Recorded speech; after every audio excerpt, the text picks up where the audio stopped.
आप सभी को मौनी अमावस्या की हार्दिक शुभकामनाएं। भगवान श्री हरि और माँ गंगा की कृपा आप सब पर बनी रहे। आज मौनी अमावस्या के इस पावन अवसर पर हम आपको अमावस्या की एक प्राचीन कथा सुनाने जा रहे हैं। ये कहानी है एक ऐसे पाप की जिसे धोने के लिए गंगा जल भी कम पड़ गया था, लेकिन एक दिन के मौन ने चमत्कार कर दिया। तो चलिए सुनते हैं मौनी अमावस्या की ये पावन कथा। बहुत समय पहले की बात है। गंगा नदी के किनारे एक बहुत ही सुंदर गांव बसा हुआ था। वहां के खेत हरे भरे थे और वहां की हवा में फूलों की महक थी। लेकिन उस गांव की सुंदरता को एक काली नजर लग गई थी, और वो काली नजर थी भैरव नाम का एक निर्दयी इंसान। भैरव उस गांव का काल था। उसका शरीर लोहे जैसा मजबूत था और आंखों में हमेशा खून उतर आता था। उसे किसी की जान लेने में, किसी को तड़पाने में बड़ा आनंद मिलता था। जब वो गांव की गलियों से निकलता था तो माएं अपने बच्चों के मुंह पर हाथ रख देती थीं ताकि उनकी आवाज बाहर ना आए। अगर कोई उसके सामने सिर उठाता तो भैरव उसे अपनी भारी लाठी से वहीं ढेर कर देता था। उसने न जाने कितने घरों के चिराग बुझाए थे, न जाने कितनी औरतों की मांग उजाड़ी थी। पाप करते करते उसका दिल इतना काला हो चुका था कि अब उसे किसी की चीखें भी सुनाई नहीं देती थीं। गांव वाले रोज मंदिर में जाकर रोते थे कि हे प्रभु, या तो इसे मार डालो या हमें उठा लो। कहते हैं कि भगवान की लाठी में आवाज नहीं होती, लेकिन असर बहुत गहरा होता है। एक दिन माघ महीने की कड़ाके की ठंड में एक महान तपस्वी साधु उस गांव में आए। साधु का चेहरा ऐसा चमक रहा था जैसे सुबह का सूरज।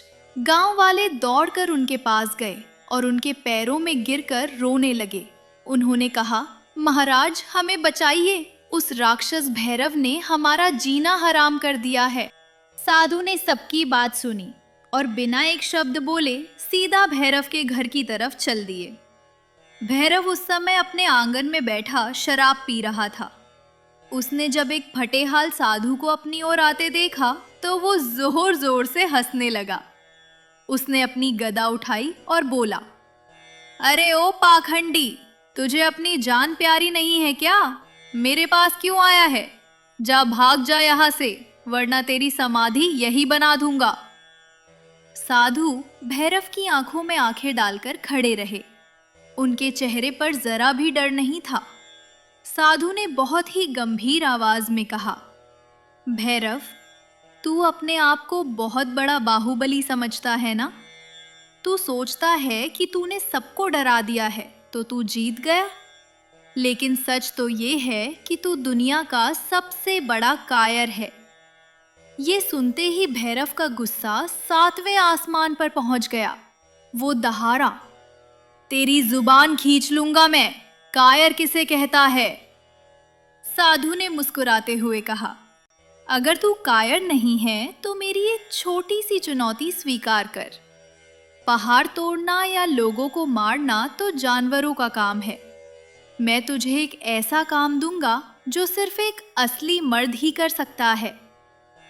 भैरव के अहंकार को चोट लगी थी। उसने कहा, बता क्या करना है? आग में चलना है या पहाड़ से कूदना है? साधु ने कहा, नहीं, तुझे कल मौनी अमावस्या के दिन सुबह से शाम तक चुप रहना है, एक भी शब्द नहीं बोलना, और शाम को इसी मौन के साथ गंगा में जाकर स्नान करना है। बस इतना कर ले तो मैं मान जाऊंगा कि तुझसे बड़ा वीर कोई नहीं। भैरव ठहाका मारकर हंसा, बस इतनी सी बात? अरे चुप रहना तो औरतों का काम है। जा बाबा, तेरी चुनौती मुझे मंजूर है, कल मैं तुझे दिखा दूंगा। साधु वहां से चले गए। भैरव को लगा कि ये तो बहुत आसान काम है, लेकिन उसे अंदाजा नहीं था कि कल का दिन उसके जीवन का सबसे भारी दिन होने वाला है। अगली सुबह हुई। मौनी अमावस्या का पवित्र दिन था। भैरव सुबह जल्दी उठ गया और उसने निश्चय किया कि आज वो एक शब्द नहीं बोलेगा। शुरुआत के 1-2 घंटे तो आसानी से निकल गए। वो अपने घर में बैठा रहा, हुक्का पीता रहा। लेकिन जैसे जैसे दिन चढ़ने लगा, सूरज की गर्मी बढ़ने लगी, वैसे वैसे भैरव के अंदर की गर्मी भी बढ़ने लगी। उसकी आदत थी हर बात पर चिल्लाने की, नौकरों को गालियां देने की। आज नौकर उसके सामने से गुजर रहे थे, गलतियां कर रहे थे, लेकिन वो उन्हें गाली नहीं दे पा रहा था। वो बोलना चाहता था, चीखना चाहता था, लेकिन चुनौती की वजह से चुप था। धीरे धीरे ये चुप्पी उसके लिए सजा बनने लगी। दोपहर होते होते उसे ऐसा महसूस होने लगा जैसे उसका सिर फट जाएगा। बाहर की दुनिया शांत थी, लेकिन उसके अंदर एक तूफान खड़ा हो गया था। क्योंकि उसकी जुबान बंद थी, इसलिए उसका दिमाग उन बातों को बोलने लगा जो उसने कभी सुनी ही नहीं थी। अचानक उसे वो सारे चेहरे याद आने लगे जिन्हें उसने सताया था। उसे वो बूढ़ा बाप याद आया जिसे उसने लातों से मारा था।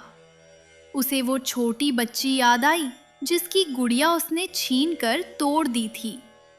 उसे उस विधवा औरत की बद्दुआएं सुनाई देने लगीं जिसका घर उसने जलाया था।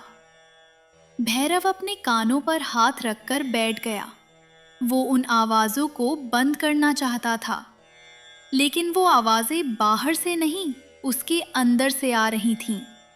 उसकी आत्मा जो सालों से सो रही थी, आज मौन की वजह से जाग गई थी, और जागते ही उसने भैरव को धिक्कारना शुरू कर दिया। भैरव को पहली बार डर लगा। उसे भगवान से डर नहीं लगता था, लेकिन आज उसे अपने आप से डर लग रहा था। वो सोचने लगा, हे ईश्वर, मैंने ये क्या किया? मैंने कितने मासूमों का खून बहाया है। मैं तो जानवर से भी बदतर हूँ। उसका कठोर दिल जो पत्थर का था, पश्चाताप की आग में पिघलने लगा। शाम होते होते उस क्रूर भैरव की आंखों से आंसुओं की धार बह निकली। वो जमीन पर लेट गया और बिना आवाज किए रोने लगा। उसका शरीर कांप रहा था। उसे अपने ही शरीर से घिन आने लगी थी। जैसे तैसे शाम हुई, सूरज डूबने वाला था। भैरव लड़खड़ाते कदमों से गंगा नदी की ओर चला। आज उसकी चाल में वो घमंड नहीं था, उसकी नजरें जमीन पर गड़ी थीं। गांव के लोग उसे देख रहे थे और हैरान थे कि आज भैरव की आंखों में आंसू क्यों हैं। वो गंगा घाट पर पहुंचा। ठंडी हवा चल रही थी। भैरव ने कांपते हुए गंगा के ठंडे पानी में कदम रखा। कमर तक पानी में जाकर वो रुक गया। उसने आसमान की तरफ देखा और मन ही मन चिल्लाया, हे गंगा मैया, क्या तेरे पास इतना पानी है कि मेरे पाप धुल सकें? मैं बहुत बड़ा पापी हूँ माँ, मुझे माफ कर दे। और फिर उसने पानी में डुबकी लगा दी। उसने एक डुबकी लगाई, दूसरी लगाई, तीसरी लगाई। हर डुबकी के साथ उसके आंसू गंगा जल में मिलते गए। जब वो पानी से बाहर निकला तो उसे एक अजीब